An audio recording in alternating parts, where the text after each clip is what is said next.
तो हेलो दोस्तों, कैसे हो आप। उम्मीद करता हूँ आप सब लोग अच्छे होंगे। तो दोस्तों आज की वीडियो में मैं आपको पायनियर 1211 D4 और JBL के 269 इनकी परफॉर्मेंस दिखाऊंगा। किस तरह वीडियो में दोस्तों हमारा सबवूफर अप डाउन हो रहा है और क्या इसकी परफॉर्मेंस है। चलिए दोस्तों वीडियो को करते हैं स्टार्ट। और दोस्तों जिन भाइयों ने मेरा चैनल सब्सक्राइब नहीं करा वो चैनल को सब्सक्राइब कर लें और साइड में लगे बेल आइकन को भी प्रेस कर लें, ताकि इस तरह की नॉलेज वाली वीडियो जब भी मैं अपलोड करूँ उसकी नोटिफिकेशन मिले आपको सबसे पहले दोस्तों आप वीडियो को देख पाएँ। और दोस्तों वीडियो के डिस्क्रिप्शन में मेरा नंबर है, अगर आपको किसी भी तरह की कोई जानकारी चाहिए तो आप मुझसे व्हाट्सएप पर कॉन्टैक्ट कर सकते हो। तो चलिए दोस्तों वीडियो को स्टार्ट करते हैं।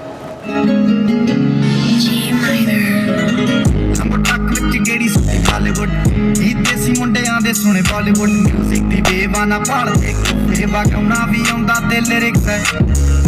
चंगे जेड़े चलदे सी किसे तो ना गलदे सी उन्हां दा बनाउंदे अकल मुंडे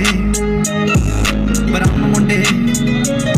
ओ देसी जे गीता ट्रैप दी बीटा सिर कट दे स्पीकरां च वजदे ब्राह्मण मुंडे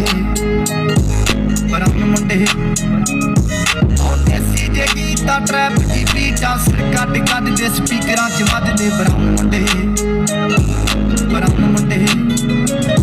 ओ भावें दी जीना लाइफ हसीना रातां रंगीना चौबर शकीना कंमां च लीना गल्लां तूं मीना कई नारां दे मैसेज छड्डे करसी पक्के तरा गया ना उड़दे जवाके दारू च करदे डराउण मुंडे ब्राह्मण मुंडे देसी जे गीता ट्रैप दी बीटा सिर कट दे स्पीकरां च वजदे ब्राह्मण मुंडे ओ देसी जे गीता ट्रैप दी बीटा सिर कट दे स्पीकरां च वजदे ब्राह्मण मुंडे